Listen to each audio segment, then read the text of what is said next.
Hello everyone, my name is Eris Rewahyuni and I'm pleased to present our research titled Digitalization, Internal Control and Fraud Mitigation, Evidence of Technological Amplification in Indonesian Local Governments. This study was conducted alongside Harin Tiawan and Sonario Neneng from the Faculty of Economics and Business at University of Palangkaraya. In this overview, we will analyze the critical intersection between technology and integrity. Our goal is to understand how digital systems interact with human behavior and institutional structures to either prevent or in some cases facilitate financial irregularities.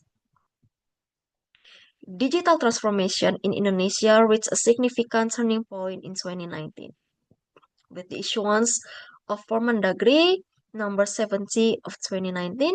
The government mandated the adoption of the Regional Government Information System or SIPD across all local entities. The mandate aimed to shift the government from fragmented siloed systems to total electronic integration. By creating permanent audit trails, the objective was to close corruption loopholes and significantly reduce the information asymmetry that often exists between central and local government entities. However, the data shows that technology alone is not a panacea. In 2023, despite widespread digitalization, BPK identified over 8,800 problems valued at 7.33 trillion rupiah. These findings are largely dominated by non-compliance with regulations and fundamental weaknesses in internal controls. This brings us to a critical realization: the persistence of irregularities. Even with advanced systems in place, financial gaps and governance failures continue to emerge, prompting us to look deeper into why these digital safeguards are being bypassed. To understand this, we look at two theories. Agency theory suggests SIPD should work as a monitoring mechanism to lower fraud opportunities.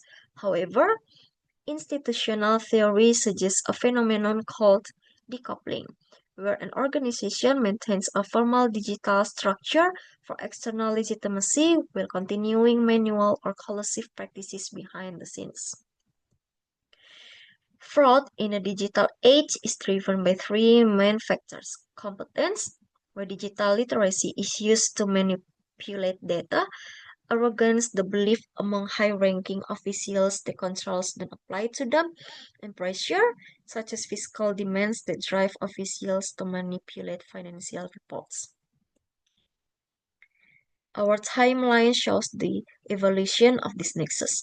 For 2019, the consensus was that tech would reduce face-to-face bribery.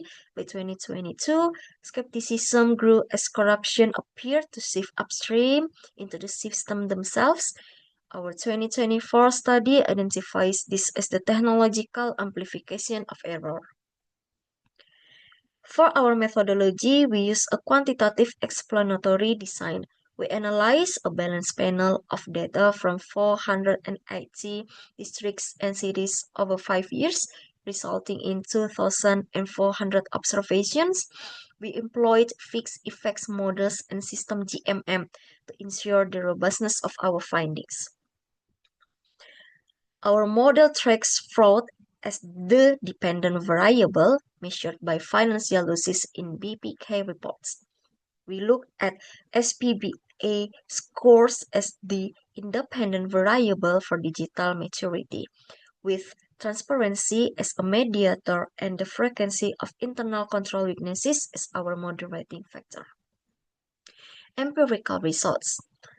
Our empirical results show that while digital maturity is at a moderate level, averaging 2.65, fiscal transparency varies widely across regions. This uneven distribution plays a major role in how effective digital tools actually are in practice.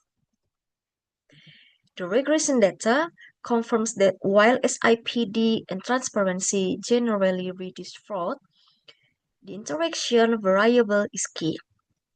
positive coefficient for SIPD multiplied by SPI weakness shows that the deterrent effect of technology is significantly eroded when internal controls are weak.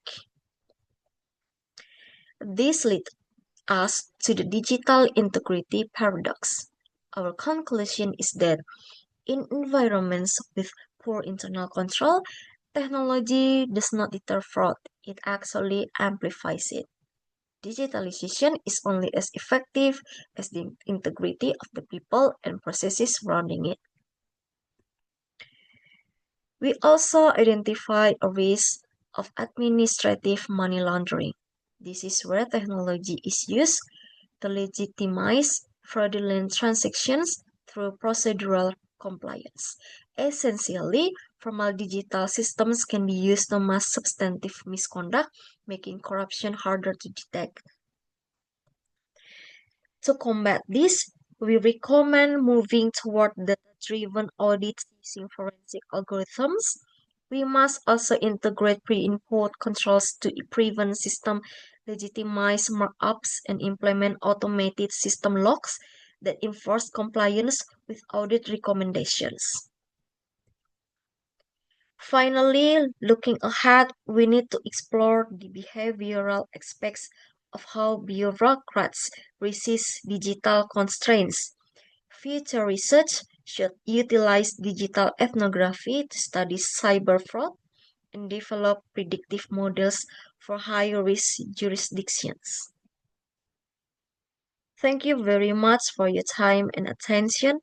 I would be happy to hear your thoughts on these findings.